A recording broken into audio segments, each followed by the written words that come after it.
Matthew 25. God kingdom be like when 10 virgins carry their lamps go meet man wey wan marry wife. 5 get sense and 5 no get sense.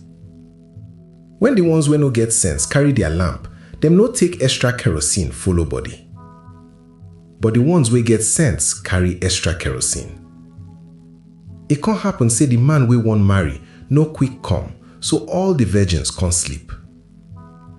For midnight, somebody con shout, "Make una wake up, the man wey wan marry dey come o, make una come meet am." So all the virgins wake up, con increase their light. But the ones wey no get sense con tell the wise ones say, "Make una give us some kerosene, because our light wan quench." But dem answer, "No, wetin we get no go reach we share. Instead, make una go buy for una self."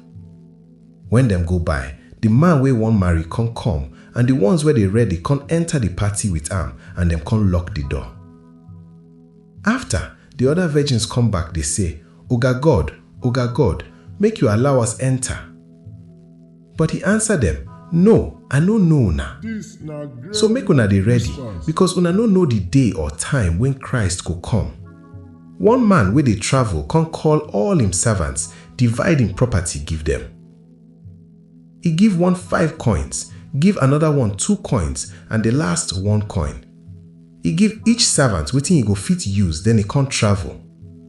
The servant wey get 5 coins quick go use him money trade, con gain 5 coins join wetin he get. The same way, the servant wey get 2 coins gain 2 extra coins join him own. But the servant wey get 1 coin con go dig hole for outside, hide the money wey him oga give am. After, their oga con come back make e for know how dem use the money wey he give them. The servant wey give 5 coins come bring another 5 coins join him own, say, "Oga God, you give me 5 coins. See, I don gain 5 coins join them." Him oga con tell am, "You be good and wise servant, and you do well. Since you fit use the small thing wey I give you, e show say you go fit control big things. Make you come enjoy with me."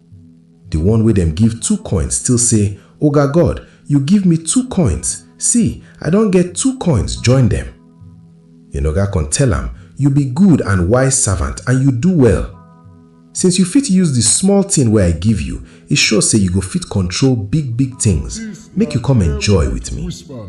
Then the servant wey give 1 coin con say, "Oga God, I know say you be wayo man. You dey harvest wetin you no plant, and dey pack fruits wey you no pluck.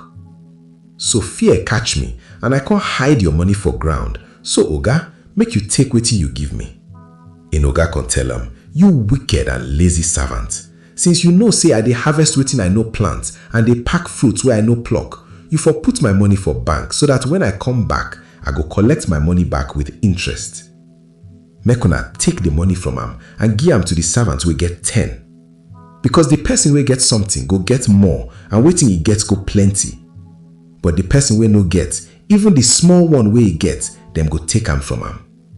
Make una throw that wicked servant inside darkness for outside, where he go cry and grind him teeth.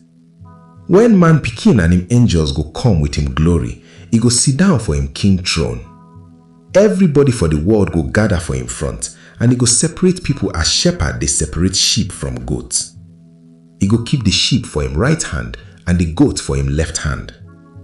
Then the king go tell the people wey dey him right hand, "Make una come, una wey my papa don bless, and make una inherit the kingdom wey God prepare for una before the world start. When I dey hungry, una give me food. When I dey thirsty, una give me something drink. And when I be stranger, una let me enter una house. I dey naked, and una give me cloth wear. When I no well, una care for me. When I been dey prison, una come visit me." Then the righteous people go answer, "Oga God, which time we see you dey hungry and dey thirsty, come feed and give you something drink? Which time we see you as a stranger, come take you enter our house, or naked, come give you cloth wear, or no well, or dey for prison, come visit you?" Then the king go answer them, "I tell una true word, just as una do am give the person wey be small among my brothers and sisters, una done am for me." The king go tell the people wey dey him left hand, "Make una comot from my side, una wey God don curse, make una enter hellfire wey dem prepare for devil and im wicked angels. Because the time wey I dey hungry and thirsty, una no give me food and water drink. The time when I be stranger, una no let me enter una house. When I dey naked, una no give me clothes wear. When I no well and dey for prison, una no come visit me. Then dem go answer, Oga God, which time we see you dey hungry or want drink, and we no give you food or something to drink? Which time we see you as a stranger, or naked, or no well, or dey for prison, and we no give you wetin you want? Then the king go answer them, I tell una true word, just as una no do am give the person wey be small among my brothers and sisters, una no do am for me. So wicked people go enter punishment wey no go end, but righteous people go get life wey no go end too. This na Greywood Whispers, voice wey no loud but get sense.